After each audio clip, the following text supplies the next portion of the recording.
The coordinated disinformation circle is thus complete. EIP spoon-feeds its embargoed blog post to the New York Times. New York Times drafts its defamatory article based upon the EIP blog post, and a subsequent EIP report cites the defamatory New York Times article that it helped produce. The self-fulfilling prophecy in Penrose stairs of propaganda swirls round and is quite profound now that we've learned the Department of Homeland Security was in on it.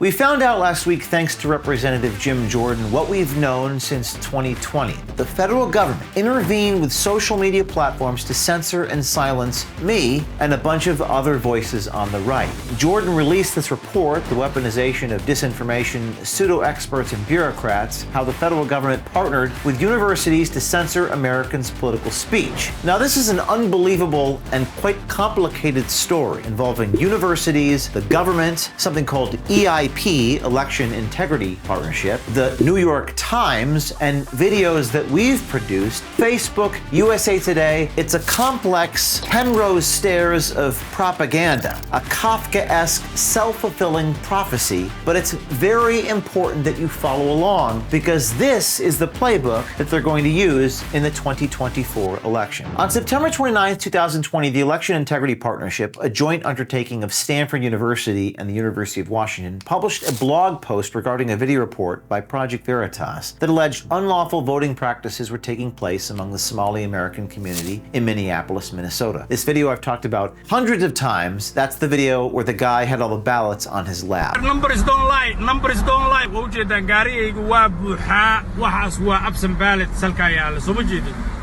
Fiiri. Waxaasoo dhan soo ma jeedin. There was also a video of money exchanging hands. On September 29th, the EIP blog post described that video report as making, quote, falsifiable claims that were debunked without factual support, misleading, and disinformation. Remember those quotes because there was a series of lawsuits that were filed against the New York Times and EIP that I filed when I was with Veritas, and we'll get to that later. The EIP was created on July 27, 2020, just 2 months earlier, and describes itself as a, quote, coalition of research entities focused on supporting real-time information exchange between the research community, elected officials, government agencies, civil society organizations, and social media platforms. The EIP's purported purpose is detecting and thwarting election-related misinformation and disinformation. 4 entities that comprise EIP are the Stanford Internet Observatory, the University of Washington Center for Informed Public, Graphica, and the Atlantic Council's Digital Forensic Research Lab. Now, when the New York Times writer Maggie Astor published her first defamatory hit piece on September 29th, she relied heavily on this blog post from EIP I just told you about, the metadata of which demonstrates that Maggie Astor must have received that in advance. That means that EIP coordinated with the New York Times and helped her basically write her front page article. The article was used by independent fact checkers in USA Today and Facebook to say the video was false. Facebook, which worked with USA Today, subsequently banned the video. So let's go to that New York Times article, first paragraph, quote, deceptive video was probably part of a coordinated disinformation campaign according to researchers at Stanford University. According to experts, these experts were relied upon by the New York Times to make their claim. Now, Maggie Astor was referring to this blog post written on September 29th, hashtag ballot harvesting amplification. Then last week, now November 2023, Jordan broke in his report that EIP stakeholders included the federal government, would submit misinformation reports, EIP would analyze the report and find similar content across platforms. EIP would submit the report to big tech, often with a recommendation on how to censor. Now we've learned that EIP was working with the Department of Homeland Security, a division called CISA, CISA, which basically means that EIP is an arm of the federal government. The report lists us as one of the accounts being targeted, my name specifically. And by the way,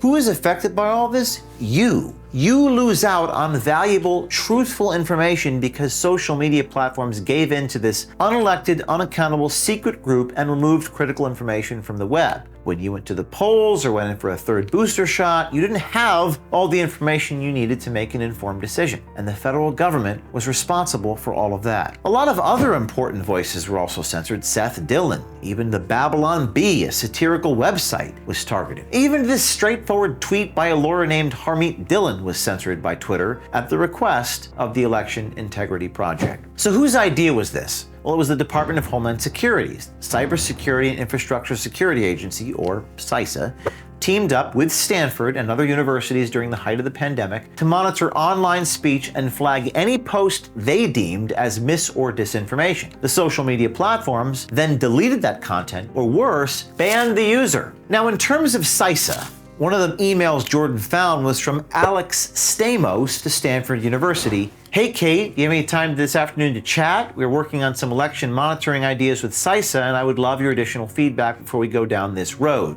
Things that should have been assembled a year ago are coming together quickly this week. Alex. Now, in the blog post about EIP and a video I produced, Alex Stamos is on the byline. There's Alex Stamos, which was central to helping Maggie Astor write the article about our video. Stamos is former chief security officer at Facebook. He left the company because he disagreed with how Facebook handled Russian disinformation. Again, Facebook being the company that banned this video that we did after the New York Times piece in conjunction with Stamos. Self-fulfilling prophecy, or what I call a Penrose stairs of propaganda. Alex Stamos teamed up with the CISA director a few years ago. So let's go back to this New York Times article, and I know this is in the weeds, but this is important. This is exactly what they're going to do this coming year. Astor's omission of half of the entities involved in EIP is significant. Graphica was one of the entities involved. They're a data analysis business funded by angel investor capital. It advertises its, quote, patented technologies and groundbreaking analytical capabilities in service of disinformation and analysis, as well as digital marketing. Graphic advertises its ties to big tech.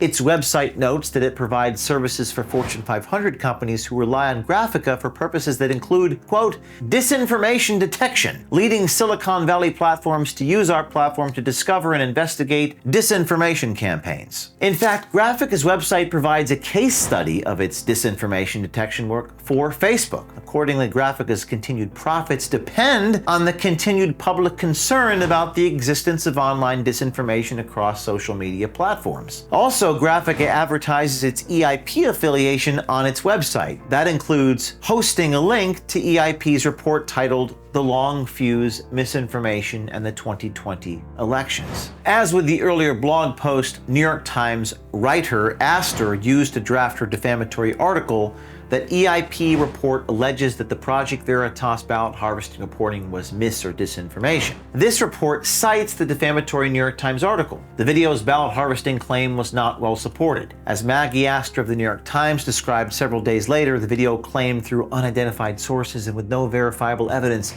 that Representative Ilhan Omar's campaign had collected ballots illegally. The coordinated disinformation circle is thus complete. EIP spoon feeds its embargoed blog post to the New York Times. New York Times drafts its defamatory article based upon the EIP blog post, and a subsequent EIP report cites the defamatory New York Times article that it helped produce. The self-fulfilling prophecy and Penrose stairs of propaganda swirls round and is quite profound now that we've learned the Department of Homeland Security was in on it. And the fourth component of EIP, which like Graphica, Astor did not identify in her article, is the Atlantic Council's Digital Forensic Research Lab, also known as DFR Lab. The Atlantic Council is a prominent foreign policy think tank. Astor lies by omission by not including this thing in her article. In other words, Astor's omissions are likely intended to conceal the interconnected relationships of the entities and their respective financial interests in falsely alleging a disinformation campaign. The Biden-connected Ukrainian energy company Burisma is also a major contributor to the Atlantic Council. There are substantial Facebook ties to at least 3 of the 4 components of EIP based upon our knowledge to date. Facebook is one of the Atlantic Council's biggest donors. Facebook is a major customer of Graphica. And former Facebook Chief Security Officer Alex Stamos is not only one of the authors of the EIP blog post, there's his name that he writes this long blog post about me and our video, he advertises advertises his role as the founder of Stanford Internet Observatory on the website of his cybersecurity business, Krebs Stamos Group, KSG. Like Graphica, Stamos also has a profit-making interest in magnifying concerns about alleged disinformation. So, going back to 2020, we sued the New York Times for defamation for the article calling the Minnesota video deceptive and disinformation. The New York Times defense was that their statements in the article, quote, were unverifiable expressions of opinion and not actionable and cannot be defamatory. Now, this was despite the fact that Maggie Astor was writing for the front page of the New York Times, and the New York Times admitted in their answer to our lawsuit that Astor is not an opinion writer and is indeed a political reporter. That was actually a New York Times admission responding to our lawsuit. So we won on motion to dismiss, the judge in Westchester, New York, saying, quote, defendants argue that their statements describing Veritas video as deceptive, false, and without evidence were mere opinion incapable of being judged true or false. However, if a writer interjects an opinion in a news article and will seek to claim legal protections as opinion, it stands to reason that the writers should have an obligation to alert the reader that it is opinion.